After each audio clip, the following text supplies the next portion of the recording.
지난 12일부터 시작한 문재인 정부 첫 국정감사가 오늘 종료됩니다.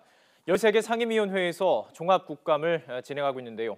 홍종학 중소벤처기업부 장관 후보자에 대한 야당의 공세 끊이지 않고 있습니다. 국회 취재기자 연결해서 알아보겠습니다. 장하영 기자. 네, 국회입니다. 자, 먼저 이 홍종학 후보자 청문회 이제 열흘 정도 남았습니다. 벌써 공방이 뜨겁죠? 네, 자유한국당은 이미 홍 후보자가 자격이 없다며 청문회 전에 스스로 물러나야 한다는 것으로 입장을 정리했습니다. 더 나아가 문재인 정부의 인사 참사에 대해 청와대 인사라인이 책임을 지고 문 대통령이 대국민 사과를 해야 한다고 주장하고 있습니다. 국민의당과 바른정당도 지명 철회 혹은 즉각 사퇴를 촉구하고 있습니다. 말로는 특목고 폐지를 주장하면서 자기 자식은 국제중학교에 진학시켰습니다. 한마디로 위선의 국치입니다. 청문회 남은 10일 그 이후까지 비판이 끊이지 않을 텐데 계속 매를 맞고 국민의 인내심을 시험하고 하시지 마시고 조속히 정리할 것을 촉구합니다. 여당은 홍 후보자의 증여가 제도와 법의 틀 내에서 합리적인 선택이었다며 홍 후보자의 상속 증여세 인상 주장을 빌 게이츠, 워런 버핏과 비유했습니다. 또 오히려 자유한국당이 상속세와 증여세 부담 늘리는 것을 반대해 왔다면서 역공을 폈습니다. 홍종학 후보자는 증여에 있어서 본인이 수혜를 받을 수 있음에도 불구하고 19대 국회에서 일관되게 상속 증여세에 대해서 인상을 주장해왔던 분입니다. 그것을 누가 반대했습니까? 현재 국감 상황 잠시 전해드리면 이 과학기술정보방송통신위원회에서는 김지형 전 신고리 공론화 위원장을 상대로 공론화위 운영 그리고 탈원전 정책 추진 등에 대해서 질의가 이어지고 있습니다. 법제사법위원회에서는 오늘 오전 체포된 안봉근, 이재만 전 청와대 비서관에 대해 혐의가 어느 정도 드러났다고 보면 되느냐는 백혜련 의원 질문에 박상기 법무부 장관이 그렇다고 답변했습니다.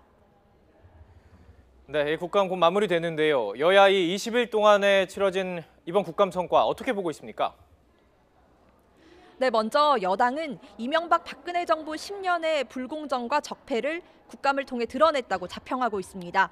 국정원과 군사이버사령부의 정치 개입을 밝혔고 블랙리스트, 공영방송 탄압 사실을 문건을 통해 확인했다는 겁니다. 또 금융위원회가 삼성의 차명비자금 4조 5천억여 원에 대해 특혜성의 유권 해석을 했다고 시인한 점도 높게 평가하고 있습니다. 어제 국정감사에서 최종국 금융위원장에게 이 답변을 이끌어낸 박용진 의원의 말 잠시 들어보겠습니다. 24년 동안 거꾸로 서 있었던 금융실명제가 드디어 바로 섰습니다. 저는 어제를 93년 김영삼 전 대통령의 긴급명령에 이은 제2의 금융실명제 긴급명령일로 규정하고자 합니다.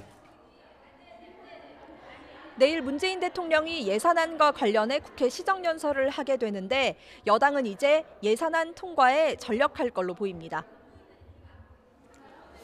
자, 야당은 좀 다르게 보고 있을 것 같습니다. 어제 이 국감에 자유한국당이 이제 복귀를 했습니다. 여전히 상복을 입고 국감에 임하고 있다고요? 네, 자유한국당은 어제부터 공영방송이 죽었다는 의미에서 상복 차림으로 국정감사를 하고 있습니다.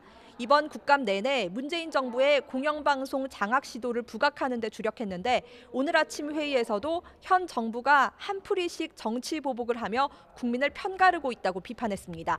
또 현재 이뤄지고 있는 국정원 적폐청산 TF 활동 등에 대해서도 이번 국감에서 꾸준히 문제 제기를 했습니다. 정우택 원내대표의 말입니다.